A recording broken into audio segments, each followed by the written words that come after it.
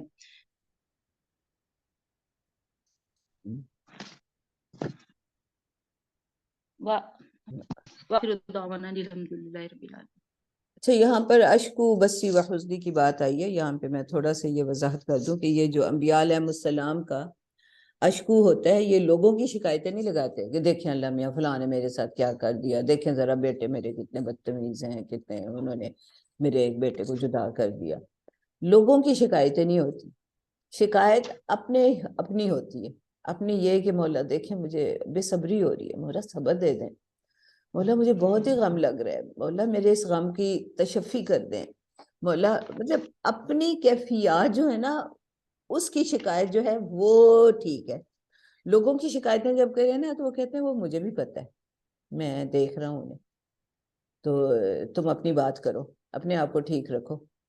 تو یہ نا تھوڑا سا اشکو سے نا بعض لوگ یہ لے لیتے ہیں کہ شاید ہمیں کھلی اجازت ہے کہ ہم چلو دوسروں کے خلاف جو مرضی، کیونکہ جب دوسروں کی شکایتیں ہم اللہ میاں سے لگائیں گے نا تو دل میں بغض بھی پیدا ہوتے ہیں، تو اس بغض سے تو اپنے آپ کو بچانا ہے نا.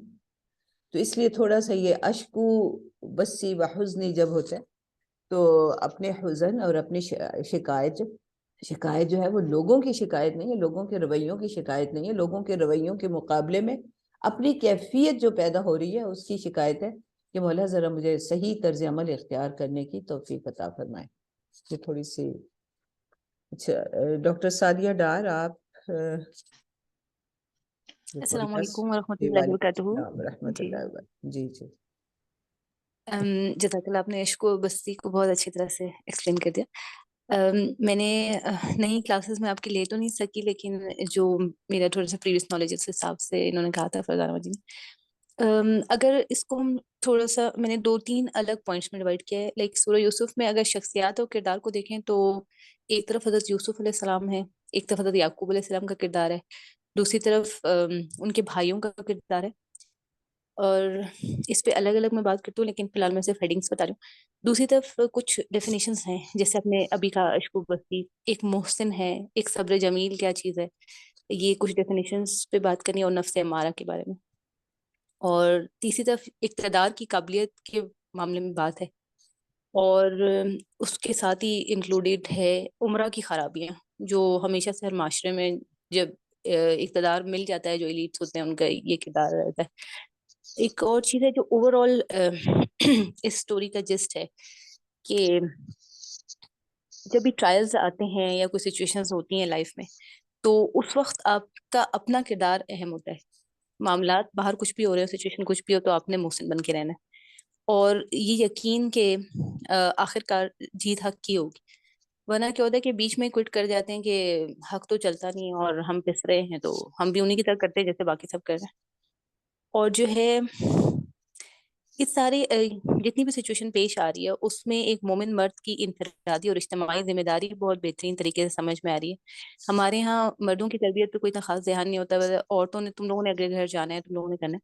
لیکن اصل چیز جو ہوتی ہے، معاشرہ ہو یا گھر ہو، مرد کیا کردار ادا کر رہا ہے وہ چیزوں کو اسٹرانگ کرتی ہے. اور لاسٹ چیز جس میں بات کروں گی کہ حاسدوں سے نمٹنے کا طریقہ کار کیا ہے، اور جو حاسد ہیں ان کو کیا کرنا چاہیے، یا وہ کیا کرتے ہیں ان کو کیا کرنا چاہیے. تو جہاں تک بات حضرت یوسف علیہ السلام کی ہے، تو آپ پورے کے پورے حالات و واقعات میں دیکھتے ہیں جب ان کے والد ان سے محبت کرتے تھے اور وہ لاڈلے تھے گھر میں، تو بھی وہ کوئی اپنے بھائیوں پہ سپیریورٹی نہیں جتاتے تھے.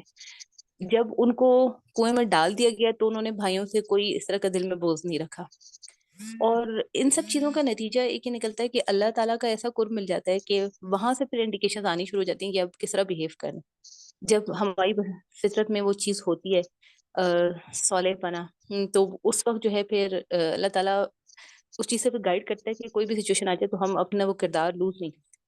پھر آگے جا کے حضرت یوسف علیہ السلام جیل میں صبر بھی بہت زیادہ درکار ہے، اور جیل کی صحبتیں اور مشکلات یا جو تھوڑی سی حق کے راستے میں مشکل آتی ہے تو کردار بدلنے لگتا ہے یا گلے شروع ہونے لگتے ہیں، یا تھوڑا سا چیزیں جو مین فوکس جو کرنی تھیں وہ ہٹنے لگتی ہیں. یہاں پہ آپ جیل میں بند ہیں، پیچھے آپ کے ساتھ کیا ہوا اتنی لمبی زندگی میں، جیل میں آپ کس وجہ سے بند ہیں، ان سب کو آپ نے اپنے دماغ پہ حاوی نہیں کیا ہوا. نہ آپ ڈپریشن میں ہیں، نہ آپ اریٹیشن میں ہیں. آپ کو اپنا مین کردار بحیثیت مومن یا بحیثیت نبی یاد ہے کہ مجھے تبلیغ کا کام جو ہے کرنا ہے، اور اپنے کردار سے بھی. اور اب تبلیغ ضروری نہیں کہ آپ مسجد میں مولوی بن کے ہی کریں گے، آپ کی لائف میں کوئی بھی سچویشن چل رہی ہے لیکن آپ کو امتی ہونے کی حیثیت سے یہ چیز ذہن میں ہونی چاہیے کہ آپ کا جو بیسک مقصد ہے اس دنیا میں بعثت کا، وہ چیز کمپرومائز نہ ہو. کوئی بھی ایسی حرکت پھر وہ اس کے لاشعور میں چل رہا ہوتا ہے کہ مجھے کیونکہ میں مبلغ ہوں اور اگر قرآن کا داعی ہوں یا مجھے اسلام کی بات پھیلانی ہے تو میں کوئی ایسی حرکت نہیں کر سکتا جو اس کردار سے کمتر ہو اور اس کو افیکٹ کرے تبلیغ کو. تو وہاں بھی ان کو لوگ محسن ہی کہتے ہیں. اور جب ان کو باہر نکالا جاتا ہے تو بھی ایک بہت بڑا مرحلہ ہے کہ آواز آپ کی فتح ہو رہی ہے کہ جی آپ سے اتنا بڑا الزام ہٹ رہا ہے اتنے سالوں کے بعد. تو وہاں بھی آپ کا کردار جو ہے اتنا ہمبل ہے کہ مطلب میرے پاس یہ کنٹرول نہیں تھا، اگر اللہ تعالیٰ مجھے توفیق نہ دیتا. نفس ہمارا جو ہے سب کے ساتھ ہوتا ہے، اور ان عورتوں پہ بھی میں الزام نہیں لگانا چاہتا، جس اپنی برات پروف کرنا چاہتا ہوں. کتنی بار ہمارے ساتھ ایسے ہوتا ہے کہ ہمیں جب موقع مل جائے پروف کرنے کا تو پھر ہم سب کے گچھے چھٹے کھولنا. حضرت یوسف علیہ السلام بعد میں جب اقتدار کے اندر آ جاتے ہیں تو بھی ایک بڑا معزز طریقے سے ایک تو کس طرح آتے ہیں اور کس بات کے لیے کس وجہ سے اپنے آپ کو پروو اور پیش کرتے ہیں. کوئی مدہ سرائی اور چمچہ گیری اور اس طرح کی نہیں کہ مقتدر لوگوں کے ان میں شامل ہونے کے لیے جو ہے وہ کوئی چھوٹی حرکت کرتے ہیں، بلکہ وہ اپنے اسی کردار کی بلندی کو پیش کرتے ہیں کہ میں اس وجہ سے اقتدار چاہتا ہوں، اور محض اقتدار چاہنے کے لیے اقتدار نہیں چاہتا، خیر خواہی ہے اس کے پیچھے.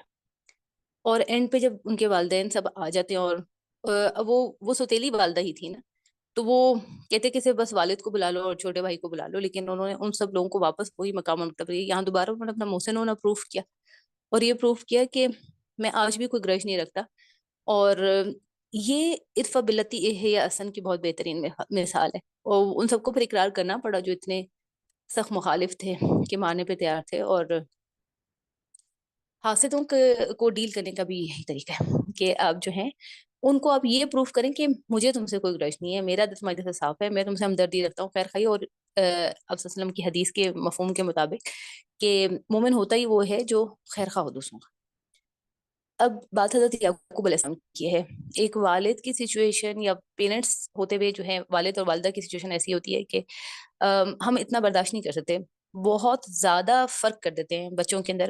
اب یہاں پہ جب حضرت یوسف علیہ السلام پیچھے سے بچوں کو بھیج رہے ہیں، جب سارے کے سارے غلہ لینے کے لیے گئے تھے تب بھی وہ سب چیز ہے آپ کی بات کے اشکو و بستی حزنی لوگوں سے نہیں ہے، گلے نہیں ہے کہ ان کی مطلب ایسا ہوتا ہے نا کہ کسی ایک بچے پہ غصہ آ جائے تو اس کو بالکل ہی آگ کر دیں گے یا اس کو سارے فیورز ہی چھین لیں گے، یا کسی بندے پہ ہمیں دوسرے پہ غصہ آ جائے تو ہم جو ہے بالکل ہی اس کو اپنی خیر سے محروم کر دیتے ہیں. یہاں پہ ان کے دل میں پھر بھی باقی بیٹوں کے لیے وہی شفقت ہے، شفقت پدری ہے کہ تم لوگ الگ الگ دروازوں سے جانا تاکہ تم لوگوں کو نظر نہ لگ جائے. حالانکہ اچھی طرح سے جانتے ہیں کہ یہی وہ ہیں جنہوں نے اتنے میرے سب سے فیورٹ بچے کو انہوں نے دور کیا. اور ان کا صبر جمیل وہ مطلب ہمارے یہاں صبر کا کوئی اور کانسیپٹ ہے، احسان کا بھی کوئی اور کانسیپٹ ہے. محسن کی میں بھی ڈیفینیشن کرتی ہوں تھوڑی ڈیٹیل میں. صبر کا بھی ہمارے یہاں ڈفرینٹ وہ ہے.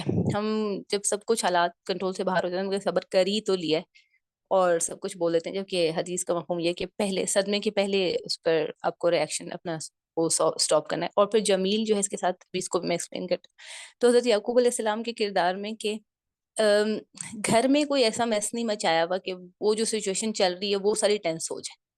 ٹھیک ہے, خود سب غم برداشت نہیں ہو رہا, وہ اللہ تعالیٰ کی طرف رجوع کر رہے ہیں اور انہیں کو بتا رہے ہیں کہ یہ سب چیز اس طرح ہے اور مجھ سے برداشت نہیں ہو رہی. لیکن یہ ہے کہ یہ نہیں ہے کہ بیوی کو ڈیورس کر دیتے اور سب بچوں کو گھر سے نکالتے اور آگ کر دیتے کہ تم لوگوں نے سب چیزیں کی. حضرت یعقوب علیہ السلام کے کردار میں ایک بیٹوں کے لیے بہت زیادہ جو باپ کے اندر جو خیر خواہی ہونی چاہیے, جبکہ ہمارے یہاں مردوں کا یہ کانسیپٹ نہیں ہے. ماں تو کرتی ہے دل سے, لیکن یہ کہ والد تھوڑا سا تربیت اور ان چیزوں سے انڈیپینڈنٹ رہتے ہیں. اب یہاں پہ شروع میں حضرت یوسف علیہ السلام خواب سنا رہے ہیں تو بھی ان کو سمجھا رہے ہیں کہ اب کیسے ڈیل کرنا ہے. لائک مطلب فادر کو ہر جگہ پہ گائیڈ کرنا چاہیے کہ اب معاشرے میں یا تمہاری لائف میں جو سچویشنز آ رہی ہیں اس کو اب آگے کس طرح لے کے چلنا ہے اور کیسے ڈیل کرنا ہے. حضرت باقی بھائیوں کا کردار ہے بہت, مطلب یہ صورت ایسی صورت ہے جس کو اگر آپ انفرادی لیول پہ لینا چاہیں, مطلب کوئی بھی, مجھے نہیں لگتا کہ قرآن پاک میں اور ایسی صورت ہے کہ کسی ایک شخصیت کے بالکل پرسنل لیول پہ جو معاملات ہو رہے ہیں حضرت یوسف علیہ السلام کے ساتھ, کہ گھروں میں ہمیں انہیں چیزوں کی پرابلم ہو رہی ہوتی ہے نا, کہ فیملی والے حسد کریں, بہن بھائی حسد کریں, اور جو ہے اس کو کیسے ہینڈل کرنا ہے. اور کتنی اور اچھا دوسری طرف یہ صورت آپ کو اقتدار تک بھی لے کے جاتی ہے اور اجتماعیت تک بھی لے کے جاتی ہے, اور ایک نبی کا اور دائی کا بھی کردار ایکسپلین کر رہی ہے. تو مطلب کہنے کا یہ ہے کہ ایک مرد کی جتنی بھی حیثیتیں ہو سکتی ہیں, انفرادی, اجتماعی, ان کے لیے پورا ایک رول ماڈل ہے کہ ایک آدمی جو ہے اپنی اخلاق میں, اپنے کردار میں, اپنی ذات میں اور اپنے اقتدار میں کس طرح کا ہوتا ہے اور کس طرح کا ہونا چاہیے اس کو. تو یوسف علیہ السلام کے بھائیوں کا بالکل نیچرل وہ رسپانس ہے, جیسے کہ ہمیشہ ہوتا ہے کہ ہمیں ہوتا ہے کہ امی ابو کو ہم کہتے ہیں کہ آپ ایک بھائی بہن بھائی سے زیادہ محبت کرتے ہیں. تو آخر اتنی ساری تکلیف میں ڈال کے حضرت یوسف علیہ السلام کو, اور خود بھی اتنی اپنے اعمال خراب کر کے, ان کو اس بات کا اندازہ ہوا کہ ہمیں ان کی فضیلت مان لینی چاہیے تھی. تو حسد جو ہوتا ہے نا, اس کو اللہ تعالیٰ قرآن پاک میں اور کافی جگہ حسرت سے بھی منع کرتے ہیں, اور حسد سے بھی, اور طریقہ بھی بتاتے ہیں کہ فضل تو اللہ کے پاس ہے, تو مانگ لو. اور دوسرا یہ کہ اگر آپ حسد کریں تو اس کا مطلب ہے کہ آپ تقدیر پہ راضی نہیں کہ میرے پاس جو ہے وہ اچھا نہیں ہے اور جو اس کے پاس, ہر ایک کے پاس ایسا نہیں ہے کہ کسی کے پاس کچھ نہیں ہوتا اور ایک کے پاس سب کچھ ہوتا ہے. تو ہمیں اپنی نعمتوں کی طرف نظر کرنا چاہیے, اور اگر کوئی ہے برتر اور کوئی بہتر ہے تو اس سے کمپیٹیبل رہنا چاہیے, بجائے اس کے کہ اس کے خلاف محاذ کھڑا کر لیں اور شیطان کے وسوسے میں آ جائیں. کیونکہ میں سمجھتی ہوں کہ حسد واحد برائی ہے جو تمام برائیوں کی جڑ ہے, اور یہ ڈے ون سے شیطان کا پرابلم حسد, یہودیوں کا پرابلم حسد. آپ کے پاس آس پاس کوئی لوگ ہیں جو آپ کو بجائے آگے بڑھانے کے اور آپ کے ساتھ مل کے کام کرنے کے, اگر ٹانگ کاٹ رہے ہیں یا پیچھے کھینچ رہے ہیں, تو حسد. تو کوئی بھی پروڈکٹیو کام نہیں ہو سکتا حسد کی موجودگی میں. تو اس بیماری کو اگر ہم اندر ہے تو نکال دینا چاہیے. اور اگر دو چیزیں کرنی چاہیے, ایک تو آپ اللہ سے فضل مانگ لیں, اگر آپ کو جو چیز چاہیے تو اللہ تعالیٰ کے پاس کمی تھوڑی کہ اس کو دے دیا تو آپ کو نہیں دے سکتا. اور دوسرا یہ کہ اگر ہے کسی میں برتری تو اس کو تسلیم کر لیں, اور اس کے ساتھ مل کے اپنی بھی خیر کو شامل کر کے اس کو ایڈیشنل کر لیں اور ایک پاورفل طاقت بن جائے. حضرت یعقوب علیہ السلام کے بھائیوں نے بڑا نیچرل رویہ دکھایا جو کہ ہمارے معاشرے میں آس پاس ہوتا ہے. تو میں نے یہ چیز بتا دی کہ حسد اگر کوئی کرتا ہے تو کیا کرنا چاہیے. اور حضرت یوسف علیہ السلام کا کردار پہلے ہمارے سامنے ہے کہ جب آپ سے حسد کیا جائے تو آپ نے کیا بیہیویئر رکھنا ہے. اب یہاں پہ کردار ان کا بھی آتا ہے شخصیات میں. عمرہ جو تھے اس دور کے, اور ان کی جو وائفس کے اندر خرابیاں ہیں معاشرے میں, جب تبلیغ نہیں ہوتی اور جو لوگ اقتدار میں آتے ہیں وہ متقین میں سے نہیں اٹھ کے آتے, تو اقتدار میں آتی جیسے اللہ قرآن پاک میں کرتے ہیں کہ ان کو اگر اقتدار مل جائے تو زمین فساد کریں گے, تو وہی چیزیں پھر ان جگہوں پہ ہونی شروع ہو جاتی ہیں. وہی برائیاں, شو آف اور برتری اور غلط صحیح کے اوپر آپ اپنا اختیار سمجھتے ہیں کہ جی کیونکہ ہم تو ایسا طبقہ ہیں جو قانون سے بالاتر ہے. تو یہ ساری چیزیں ہو رہی ہوتی ہیں جو عزیز مصر اور ان کے سارے محلوں میں ہو رہی تھیں, اور جو آگے سے انہوں نے کیا پھر حضرت یوسف علیہ السلام کے خلاف کے جو کوئی حق بولے تو اس کو بند کر دو. اقتدار کی قابلیت. اچھا, صبر جمیل کے بارے میں یہ ہے کہ ایسا صبر, جمیل فعیل کے وزن پہ ہے جو مبالغے کا صیغہ ہے, مطلب کہ بہترین خوبصورت صبر. خوبصورت صبر وہی ہو سکتا ہے جس میں دل میں بھی اطمینان و گرجز نہ ہو, جس میں سامنے والے کے خلاف کوئی ریاکشنز نہ ہوں, اور جس صبر کے دو میننگ ہیں بیسیکلی. رک جانا اور جمے رہنا. رک جانا کے حساب سے اگر آپ لیں گے تو مطلب یہ ہے کہ نیگیٹو ریئیکشن سے رک جانا, اور اگر آپ جمے رہنے کے بارے میں کہیں گے تو اپنے حق پہ جمے رہنا. یعنی کہ حق یہ ہے نا کہ غلط بات نہ بولی جائے, کسی کو گالی نہ دی جائے, کسی کو نقصان نہ پہنچایا جائے.